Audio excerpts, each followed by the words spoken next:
کل نام نہاد انتخابی ڈرامے کی دوسری قسط رچانے اور من پسند غیر ملکی سفارتکاروں کے دورہ کشمیر کے موقع پر مقبوضہ علاقہ ایک فوجی چھاونی کا منظر پیش کر رہا تھا۔ سری نگر، گاندربل اور بڑگام اضلاع جہاں یہ ڈرامہ رچایا جا رہا تھا میں ہزاروں کی تعداد میں اضافی بھارتی فورسز اہلکار تعینات کیے گئے تھے، جس کے باعث یہ اضلاع میدان جنگ کا منظر پیش کر رہے تھے۔ جہاں ایک طرف پولنگ کے لیے لوگوں کی آزادانہ نقل و حرکت کو یقینی بنایا جانا چاہیے تھا، وہیں بھارتی قابضین نے پابندیوں کو مزید سخت کر دیا تھا۔ ان سبھی علاقوں میں نگرانی کے جدید آلات نصب اور پابندیاں مزید سخت کر دی گئی تھیں۔ ڈرونز کے ذریعے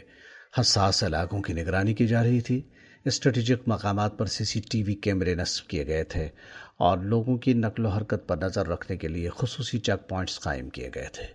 جگہ جگہ گاڑیوں اور مسافروں کی تلاشی کے دوران لوگوں کے شناختی کارڈ چیک کیے جا رہے تھے اور اختلاف رائے کی نشاندہی کے لیے موبائل فون سروسز اور انٹرنیٹ کی نگرانی کی جا رہی تھی۔ مقامی لوگوں کا اس موقع پر کہنا تھا کہ اس صورتحال سے دم گھٹ رہا ہے اور لوگ اپنی ہی سرزمین پر قیدیوں جیسی زندگی گزارنے پر مجبور ہیں۔ یہ ساری صورتحال G8 کانفرنس کے انعقاد کے موقع پر ہوئی ان ستم سامانیوں کی یاد دلا رہی تھی جب اسی طرح کشمیریوں کو کئی ہفتوں تک عملاً یرغمال بنایا گیا تھا۔ بظاہر دنیا کو دکھانے کی کوشش کی گئی تھی کہ کشمیر کتنا بدل گیا ہے اور اس کی تاریخ میں پہلی دفعہ G8 کانفرنس کا انعقاد کیا جا رہا ہے۔ ڈل گیٹ میں تمام علاقوں میں برقی قمقموں اور پھولوں سے اس علاقے کو سجایا گیا تھا۔ بڑے بڑے استقبالی بینر سڑکوں پر کھڑے کیے گئے تھے، لیکن ان بینرز کے پیچھے جس طرح بھارتی فوجی بندوقی تانے اور جنگی طرز کی تیاری کے ساتھ کھڑے تھے، خود بھارتی میڈیا سے وابستہ فوٹوگرافروں نے اس کو بے نقاب کیا۔ لیکن اس موقع پر بھی لوگوں کو ان علاقوں سے بالکل دور رکھا گیا، انہیں پابندیوں میں جکڑ لیا گیا۔ اور آج بھی جب من پسند غیر ملکی سفارتکاروں کی کشمیر یاترا کرائی جا رہی ہے تو اس موقع پر بھی کشمیریوں کو عملاً باندھ کے رکھا گیا۔ ان پابندیوں کی وجہ سے لوگوں کو شدید مشکلات کا سامنا رہا اور طبی سہولیات اور تعلیم جیسی بنیادی ضروریات تک رسائی محدود ہو کر رہ گئی تھی۔ سفارتکاروں کی موجودگی کے پیش نظر بھارتی فوجیوں کی بھاری تعیناتی کی وجہ سے بہت سی دکانیں اور بازار بند رہے، جس سے کاروبار کو شدید نقصان پہنچا ہے اور پہنچ رہا ہے۔ یہ پہلی بار نہیں ہے کہ کشمیر میں اس طرح کی پابندیاں لگائی گئی ہیں، بلکہ پہلے بھی اس طرح کے اقدامات کیے جا چکے ہیں، جس سے اختلاف رائے کو دبانے اور بنیادی حقوق کی پامالی کے حوالے سے خدشات بڑھ گئے ہیں۔ 10 لاکھ سے زائد بھارتی فوجیوں کی موجودگی کی وجہ سے مقبوضہ جموں کشمیر میں ماورائے عدالت قتل، آبروریزی، تشدد اور جبری گمشدگیوں سمیت انسانی حقوق کی خلاف ورزیاں روز کا معمول بن چکی ہیں۔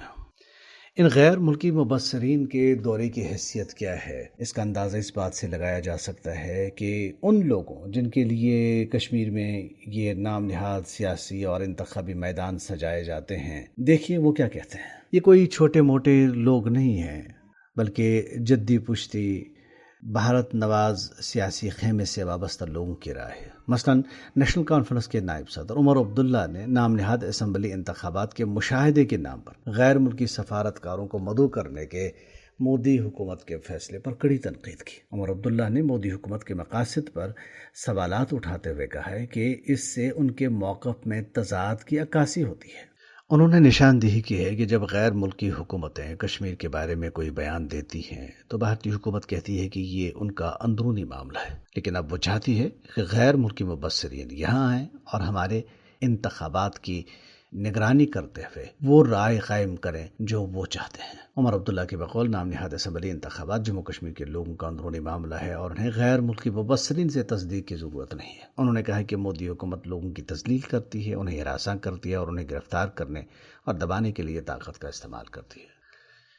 اگر عمر عبداللہ نام نہاد غیر ملکی مبصروں کی اس دورے کو اس طرح کڑی تنقید کا نشانہ بنائیں تو پھر پیچھے رہ کیا جاتا ہے؟ کشمیری تو ویسے بھی ہیں ہی حریت پسند، اور جب عمر عبداللہ اس بات کی تصدیق کرتے ہیں کہ آج کی ڈیٹ پر، آج کی تاریخ میں، آج کے دور میں، آج کے حالات میں لوگوں کی بھارتی سرکار اپنے فورسز کے ہاتھوں تذلیل کرتی ہے، انہیں ہراساں کرتی ہے، گرفتار کرتی ہے اور انہیں دبانے کے لیے طاقت کا ہر ہتھ کنڈا استعمال کیا جاتا ہے، تو بتائیے ایسے ماحول میں انتخابات کرانے کی کیا حیثیت ہے، اور اگر ایسے ماحول میں انتخابات جبری طور پر کرائے بھی جائیں تو ان کی حیثیت کیا ہو سکتی ہے؟ کیا ایسے حالات میں یہ مبصرین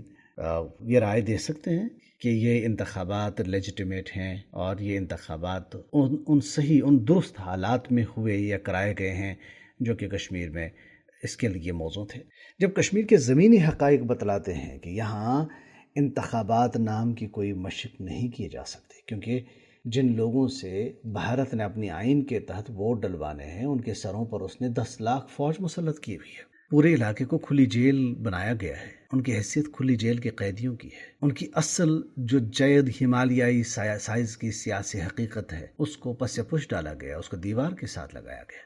جملہ حریت قیادت جیلوں میں اور عقوبت خانوں میں یا گھروں میں نظر بند ہے۔ نہ صرف کشمیر کی سب سے بڑی سیاسی حقیقت حریت کانفرنس سے وابستہ رہنما جیلوں میں بند ہیں، بلکہ کشمیر کی جو ضمیر کی آواز ہے مجموعی طور پر، جو انسانی حقوق کے علم بردار ہیں، خرم پرویز جیسے لوگ، طلبہ، تاجر، خواتین، وہ جیلوں میں بند ہیں۔ 5000 سے زیادہ لوگ جیلوں میں قید ہیں۔ اور اگر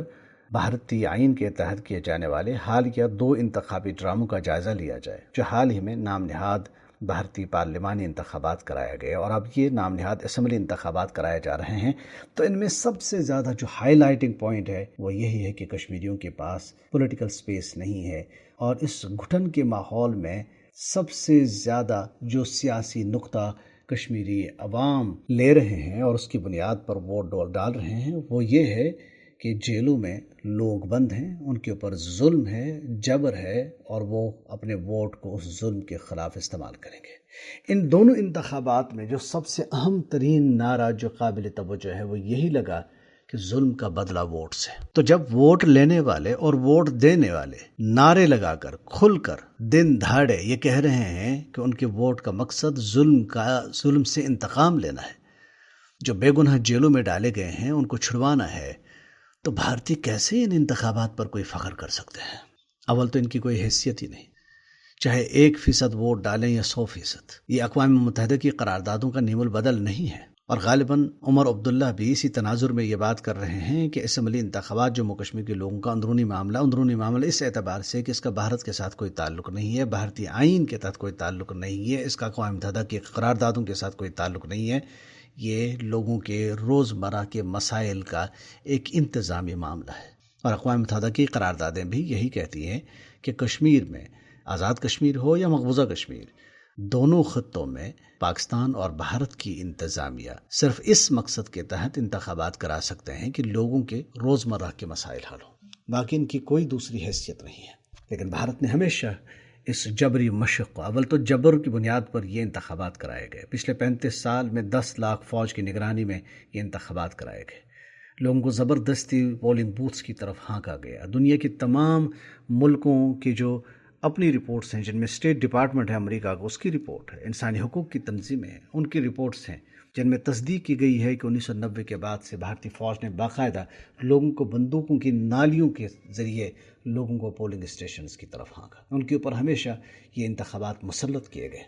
تو اس کے ٹرن آؤٹ پر جائے بغیر ہی ان کی حقیقتاً ایسی کوئی حیثیت نہیں ہے۔ بھارت غیر ملکی سفارتکاروں کی یاترا کرا کر